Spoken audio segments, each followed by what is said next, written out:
नमस्कार। आज हम पढ़ेंगे भारत का संविधान।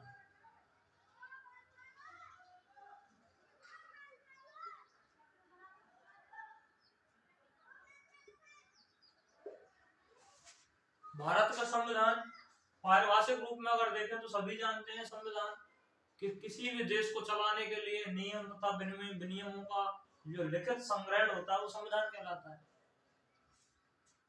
अच्छा, अगर हिंदी व्याकरण के अकॉर्डिंग संधि के अनुसार अगर संविधान की हम परिभाषा दें तो संविधान क्या होता है? एक संविधान की परिभाषा ये हो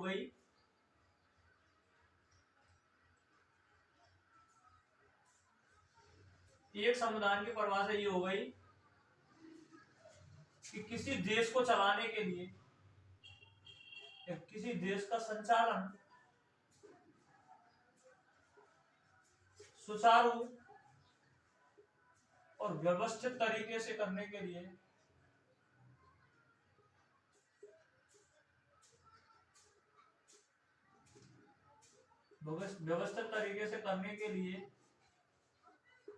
नियम तथा विनियमों का लिखित संग्रह, हमारा लिखित है तो लिखित का नियम, लिखित संग्रह संविधान कहलाता है।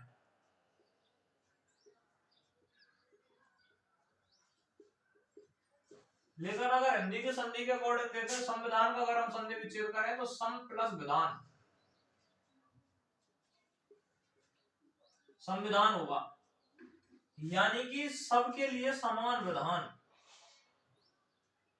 समान विधान यानी कि नियम, चाहे कोई आम हो या खास हो, सबके लिए समान विधान संविधान कहलाएगा।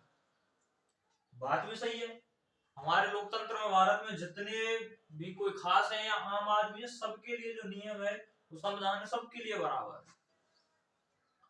तो संविधान किसी भी देश को संचालन सुचारू और व्यवस्थित तरीके से करने के लिए नियम तथा विनियमों का लिखित संग्रह संविधान कहलाता है।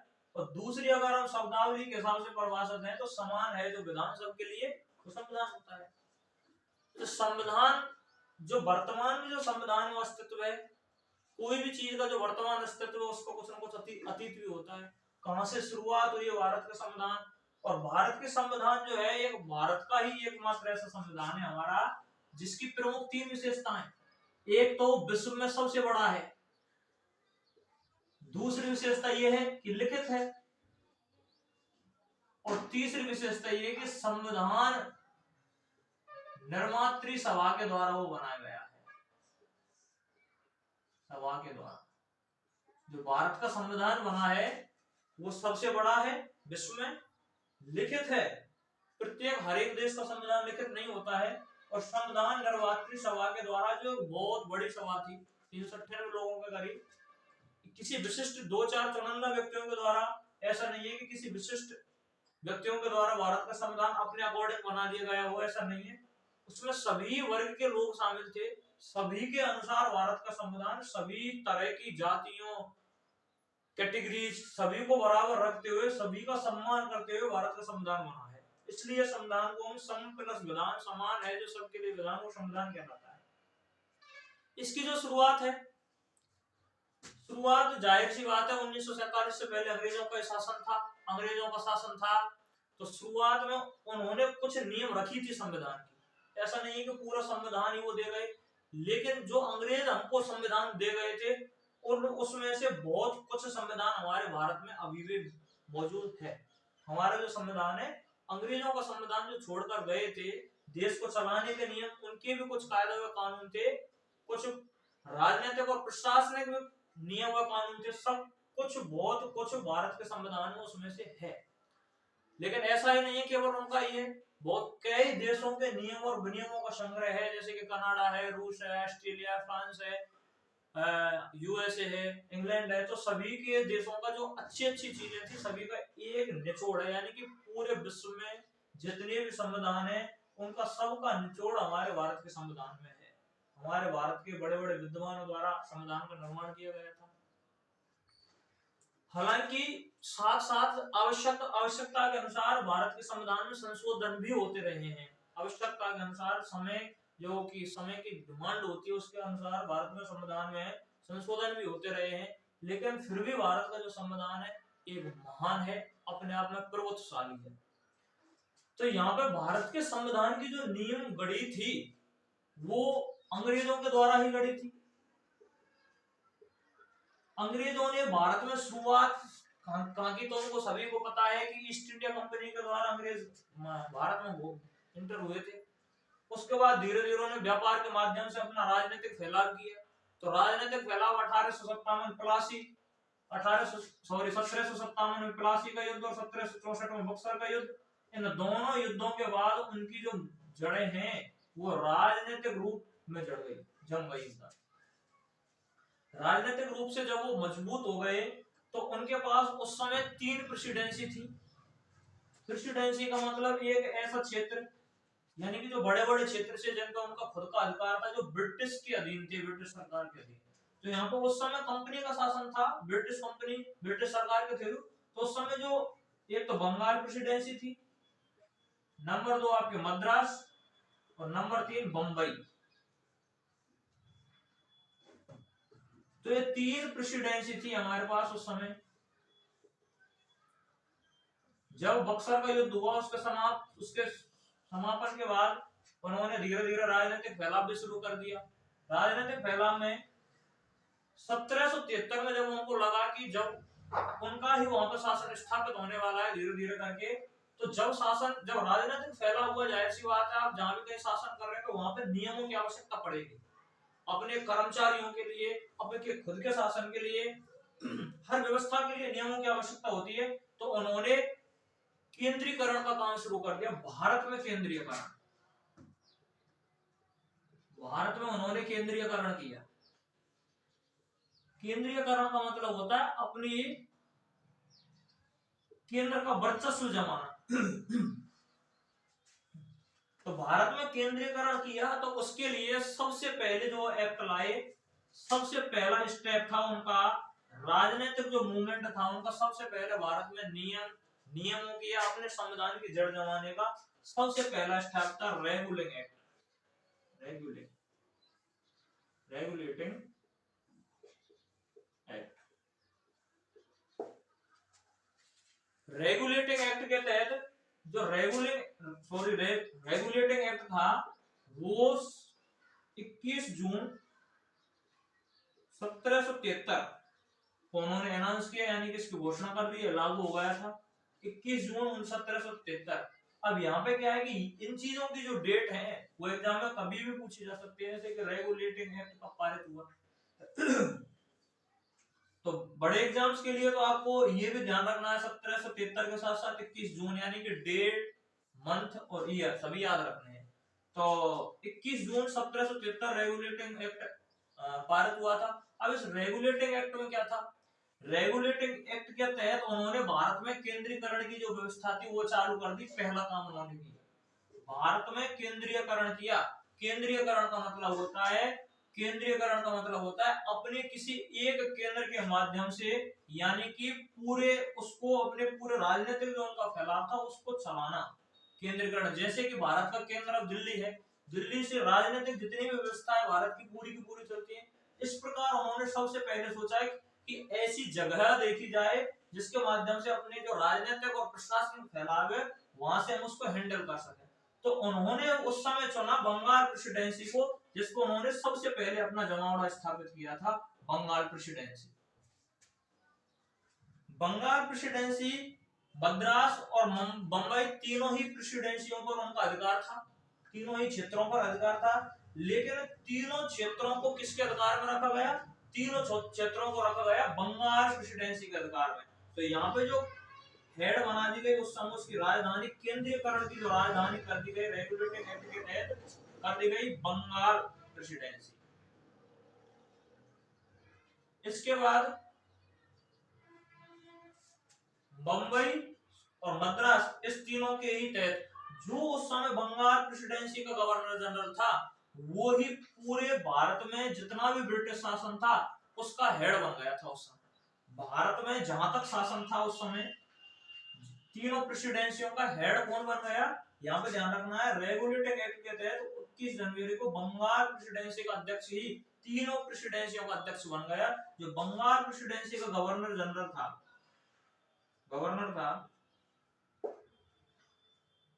उस समय बन गया तीनों प्रेसिडेंसियों का अधिकार। तो तीनों बंगाल के ही आधिपत्य में आ गए, तीनों, मद्रास भी खुद और बंबई भी।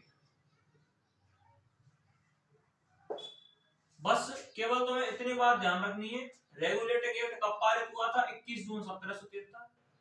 उसमें क्या हुआ था? उसमें भारत में केंद्रीकरण की व्यवस्था लागू हुई, यानी कि अंग्रेजों ने सोचा कि कोई ना कोई एक केंद्र चाहिए होता है।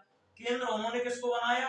बंगाल प्रेसिडेंसी को अपना केंद्र बनाया। और जो बंगाल प्रेसिडेंसी का वो था गवर्नर जनरल, वो ही मद्रास और बंबई, यानी कि जिस पे बंगाल का अधिकार था और मद्रास और बंबई पे भी उसका ही कर दिया गया। और उस समय कौन था सबसे पहला जो गवर्नर जनरल नियुक्त किया? उस पद के लिए उस पद का नाम दिया गया गवर्नर जनरल। और उस गवर्नर जनरल पद पर जो नियुक्त किए गए सबसे पहले जो थे वो थे आपके वॉरेन हेस्टिंग।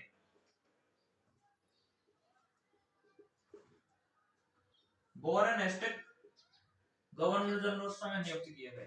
तो सबसे याद रखने के लिए केवल क्या याद रखना है? रेगुलेटिंग एक्ट 1773, 21 जून। अष्टवार क्या किया गया था? भारत में केंद्रीकरण की नींव रखी गई। भारत में केंद्रीकरण की नींव रखी गई, ये ध्यान रखना है। नंबर 1। नंबर 2 यह ध्यान रखना है। नंबर 3 क्या ध्यान रखना है? बंगाल प्रेसिडेंसी के अधीन तीनों मत कर दी गई, खुद बंगाल, मद्रास और बंबई।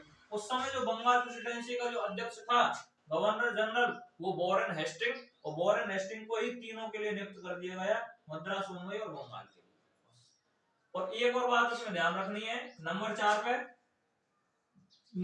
पे जो आपको बात याद रखनी है वो रखनी है कि राजनीतिक फैलाव होगा।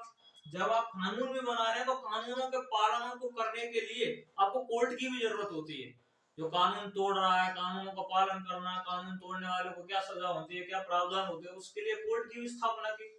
तो उन्होंने इसी नियम के तहत, इसी एक्ट के तहत 1774 में कलकत्ता में, उस समय कोलकाता का नाम कलकत्ता था, तो कलकत्ता में उन्होंने 1774 में अपने उच्चतम न्यायालय की स्थापना की। अब इसमें क्वेश्चन आ सकता है कि 1774 कलकत्ता में उच्चतम न्यायालय की स्थापना किस एक्ट के थ्रू की गई थी? तो किस एक्ट के थ्रू की थी? Regulating act. क्वेश्चन आ सकता है कि कलकत्ता सबसे पहले उच्चतम न्यायालय की स्थापना कहां पे की? तो कलकत्ता में की। कब की? तो 1774 में की। तो विभिन्न टाइप से क्वेश्चन यहाँ पे बन सकते हैं। क्वेश्चन 3-4 ही क्वेश्चन है यहाँ से। रेगुलेटिंग एक्ट, डेट 21 जून 1773। किसने प्रेसिडेंट दिए थे? 3 प्रेसिडेंट। कौन कौन सी थी? मुंबई, बंगाल और मद्रास। उसकी हेड कौन रखी गई? बंगाल प्रेसिडेंसी का अध्यक्ष। बंगाल प्रेसिडेंसी का अध्यक्ष कौन था? Warren Hasting. वॉरेन हेस्टिंग को ही उन तीनों का अध्यक्ष यानी कि गवर्नर जनरल चुना गया, उसके ही अधीन आ गई है, वॉरेन हेस्टिंग के ही अधीन, जो डायरेक्ट संपर्क में रहता था अपनी ब्रिटिश सरकार के। 1774 में इसी के तहत इन नियमों का पालन या विनिमय पालन करवाने के लिए कलकत्ता में स्थापना की गई उच्चतम न्यायालय की 1774 में। तो भारत के उच्चतम न्यायालय की सर्वप्रथम स्थापना कहां हुई? कलकत्ता में। कब हुई? 1774 में। इन क्वेश्चनों को आपको याद रखना। उसके बाद देखेंगे, उसके बाद जो एक्ट आया, उसके बाद जो एक्ट आया वो आया था 1784 में।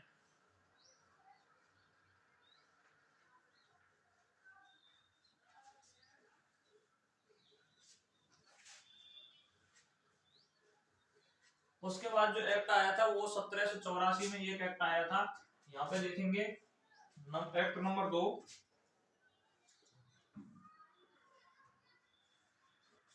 1774 में पिट्स, 1774 में आया था आपके Pitt's India act. Pitt's India act 1774 में आया था। तो पिट्स इंडिया एक्ट में क्या हुआ था? पिट्स इंडिया एक्ट में देखो दो काम हमारे हुए थे। दो काम में इसके जो शासन थे, कंपनी का जो कार्य था, व्यापारिक कार्य, जो ईस्ट इंडिया उस समय कंपनी थी, इस समय ईस्ट इंडिया एक्ट के तहत का काम क्या हुआ था, जो कंपनी थी, कंपनियां दोनों कामों में उलझ गई अपनों में। कंपनी सबसे पहले तो व्यापार के लिए आई थी, लेकिन यहाँ पे आप उलझ गई दोनों में। एक तो अपना व्यापार भी करना है, तो कंपनी के दो काम हो गए, एक तो व्यापारिक और दूसरा कार्य हो गया राजनीतिक, राजनीति भी करनी है। तो यहाँ पे पिट्सबर्ग के पिट्स इंडिया एक्ट के तहत इनको क्या किया गया, कंपनी के दोनों कामों को अलग अलग कर दिया गया। उसके पास दो जिम्मेदारियां सौंप दी गई है, एक तो तुझे व्यापारिक कार्य करना है और एक राजनीतिक कार्य, और दोनों को मिला के नहीं, दोनों के जो अलग अलग टाइप से आपको काम करना है, दोनों पे व्यापारिक, व्यापार पे भी और राजनीति पे भी। तो दोनों को क्या कर दिया, पिट्स इंडिया एक्ट के तहत अलग अलग कर दिया गया, जिससे ना तो कोई व्यापार पे इफेक्ट पड़े ना कोई राजनीति पे। व्यापार मंडल, व्यापार के लिए अलग मंडल की नियुक्ति की गई, राजनीति के लिए अलग मंडल की नियुक्ति की गई, लेकिन जो दोनों की दोनों ही चीजें थी वो कंपनी के अधीन थी। राजनीतिक कार्य ईस्ट इंडिया कंपनी के अधीन था और व्यापारिक जो कार्य थे वो भी कंपनी, लेकिन दोनों के लिए अलग अलग मंडलों की स्थापना की। कंपनी के व्यापारिक कार्य को करने के लिए, कंपनी के व्यापारिक कार्य को करने के लिए यहाँ पे बोर्ड ऑफ डायरेक्टर की स्थापना की गई। ये एक मंडल था, बोर्ड ऑफ डायरेक्टर। और राजनीतिक कार्य को करने के लिए board of control, board of control, ये दो मंडल बनाए गए। राजनीतिक कार्य को करेगा बोर्ड ऑफ कंट्रोल और व्यापारिक कार्य को करेगा बोर्ड ऑफ डायरेक्टर। अगर हिंदी में हम बात करें तो हिंदी में हम बात करें तो हिंदी की बात करें प्रतिनिधि संचालक मंडल, प्रतिनिधि संचालक मंडल। और यहाँ की हम हिंदी की बात करें तो इसका हो गया नियंत्रक मंडल।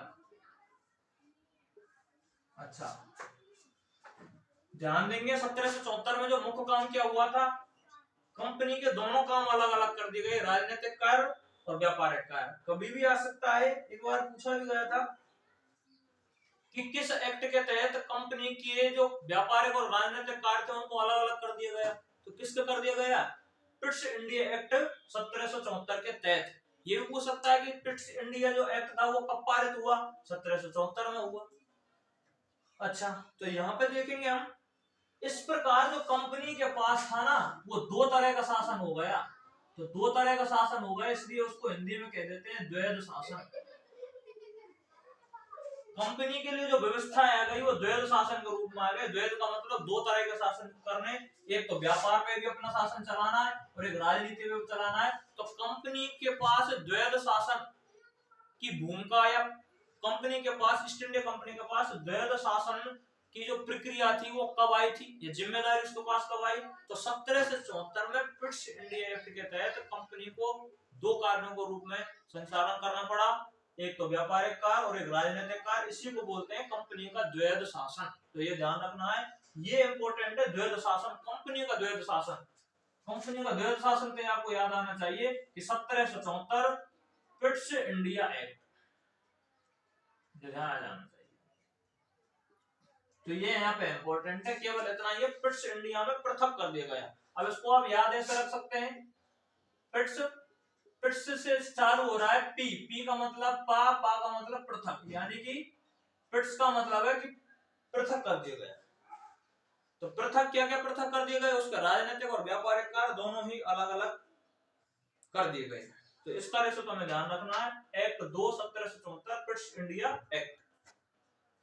उसके बाद अब जितने भी इसके बाद जो अधिनियम पारित किए गए, भारत के संविधान के बाद जितने भी अधिनियम पारित किए गए, वो उनको हम कहने लग गए, उनको कहने लग गए चार्टर अधिनियम।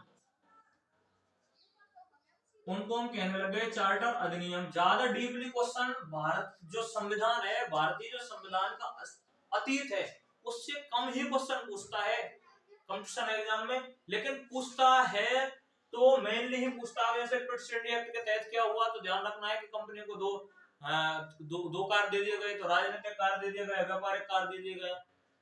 क्वेश्चन का कुछ पता नहीं चलता आजकल, डीपली ही पूछते हैं एग्जाम में, ध्यान रखना है। तो चार्टर अधिनियम, और उसके बाद दो तो है हो गए आपके एक्ट, ये एक्ट नंबर 1 था जो 1773 में, और ये 1774 नहीं है, सॉरी 1784 है, सॉरी फॉर दैट, ये है 1784 है, ये 1774 नहीं है, क्योंकि 11 साल बाद ये क्विट इंडिया एक्ट आया था, तो 1784, माफ कीजिएगा। जो चार्टर अधिनियम है, इसके बाद जो एक्ट आया उनको हम चार्टर अधिनियम कहने लगे। और देखो हम यहाँ तो बात करें 1784 के बाद जितने भी अधिनियम आए और चार्टर अधिनियम आया, और चार्ट 1784 से और 1857 तक, 1784 से और 1857 तक 4 चार्टर अधिनियम आए। ये जो एक्ट आए थे ये आ गए आपके 2, 1773 रेगुलेटिंग और 1784 पिट्स। अच्छा एक बात और मैं भूल गया, 1773 के समय में, 1773 के समय में जो एक्ट आया था, 1773 के समय में जो एक्ट आया था, तो वहां पे उस समय वहां के जो पीएम थे ब्रिटेन के, वो थे लॉर्ड नॉर्थ। ये ध्यान रख लेना, 1773 में वहां के पीएम थे उस समय कौन थे? लॉर्ड नॉर्थ थे, लॉर्ड नॉर्थ, साउथ नॉर्थ वाला नॉर्थ है भाई, लॉर्ड नॉर्थ 1773 में। अब आ जाएंगे यहाँ पे 1784 से 1857 तक 4 चार्टर अधिनियम। कौन कौन से? एक पहला चार्टर अधिनियम आपका 1893, दूसरा चार्टर अधिनियम आपका 1813, तीसरा चार्टर अधिनियम आपका 1833 और चौथा चार्टर अधिनियम 1853। ये चार्टर अधिनियम आए थे 1893 और 1813 से। कोई ज्यादा इंपॉर्टेंट, उनको अति महत्वपूर्ण भूमिका उनकी रही नहीं है, इसलिए उनको हम पढ़ भी नहीं, पढ़ते भी नहीं और ना ही उनसे कुछ क्वेश्चन आते हैं। लेकिन इतना जरूर ध्यान रखना है कि संदेह का पूछ ले कि चार्टर अधिनियम कितने आए, तो चार्टर अधिनियम आए थे 4, 1893, 1813, 1833, 1853। यहाँ तो हम सोच सकते हैं कि 20-20 साल का गैप है। शोर नहीं करेंगे भाई, शोर नहीं करेंगे बच्चे, 20 साल का गैप है यहाँ पे। उसके बाद 1893, 1813, 33 और 53, यहाँ पे तो देख सकते हैं 20-20 साल का गैप है, तो इस तरह से ध्यान रख लेना। 1893 में याद रख के 1800 और सबके बाद 3-3 ही आना, ये ध्यान रखेंगे। तो याद करने के थोड़े अपने तरीके होते हैं, कुछ कोई भी किस कैसे याद करे। अब यहाँ 1853 1813 को छोड़कर हम पढ़ेंगे चार्टर अधिनियम 1833, 1833 का चार्टर अधिनियम। और चार्टर अधिनियम कौन से नंबर का है? ये 3 नंबर का चार्टर अधिनियम, 1833 का चार्टर अधिनियम। इसमें कुछ महत्वपूर्ण घटनाएं हुई थी। वो क्या हुई थी कि जो भारत था और केंद्रीयकरण की दिशा में ढकेला गया, भारत का केंद्रीयकरण और अच्छे ढंग से किया गया, बेहतर किया गया, यहाँ पे कह सकते हैं बेहतर। उसके बाद यहाँ पे हम देखेंगे सबसे जो इंपॉर्टेंट बात हुई थी यहाँ पे पेपरों को सम्मानने लायक क्या हुई थी कि कंपनी के व्यापारिक अधिकार समाप्त ही कर दिए। 1833 में आके जो कंपनी थी ईस्ट इंडिया कंपनी, उससे कह दिया कि अब तुझे व्यापार नहीं करना है भाई, अब तू छोड़ अपना काम, व्यापार के बहाने बहुत हो गए, अपने काम पे राजनीति पर पूर्ण फोकस रखो। क्योंकि विस्तार उस समय साम्राज्य अंग्रेजों को बढ़ गया था धीरे धीरे करके, तो धीरे धीरे करके बढ़ गया। तो उसके बाद वो व्यापारिक कार्य में लगे होते, राजनीतिक कार्य में लगे होते, तो दोनों को एक साथ नहीं कर पाते, आदि छोड़ सादी धावे आदि में लेना पूरी वो वाली स्थिति हो जाती। तो दिमाग वाले तो थे ही, उन्होंने कहा कि व्यापार को छोड़ो, राजनीति पे आ जाओ। तो राजनीतिक तो 1833 के चार्टर अधिनियम में आदेश मिल गया कंपनी के लिए ब्रिटिश सरकार के तहत कि कंपनी के लिए आदेश था कि कंपनी अपना व्यापार छोड़ दे, कंपनी व्यापार छोड़ दे और केवल एक ही काम पर फोकस रखे, ओनली राजनीति। तो राजनीतिक मुद्दा पकड़ा दिया गया कंपनी के लिए और यहाँ पे व्यापार को छोड़ देने के लिए कहा, कंपनी ने किया भी ऐसा ही। तो 1833 यहाँ पे क्वेश्चन बनता है कि जो कंपनी के जो व्यापार अधिकार थे वो कब समाप्त किए गए? कंपनी के व्यापारिक अधिकार समाप्त कर दिए गए। किस एक्ट के तहत कर दिए गए? किसके? 1833 चार्टर अधिनियम के तहत कर दिए गए। और राजनीति, हाँ, तो व्यापारिक अधिकार समाप्त कर दिए गए। ओनली किस पे? राजनीति पे ही ध्यान देना है। यहाँ पे हम लिख सकते हैं ओनली राजनीति, ओनली के लिए ओनली राजनीतिक संचालन।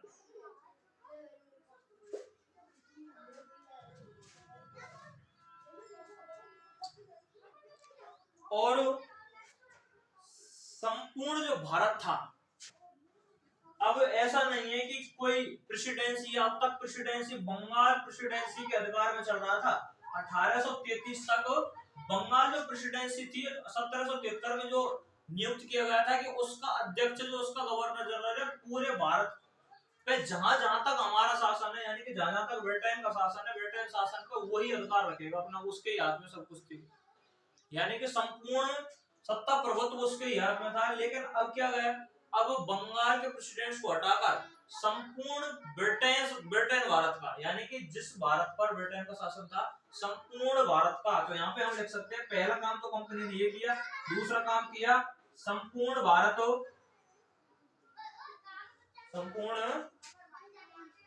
का गवर्नर जनरल नियुक्त किया गया, गवर्नर जनरल, संपूर्ण भारत का गवर्नर जनरल नियुक्त किया गया विलियम बेंटिंग।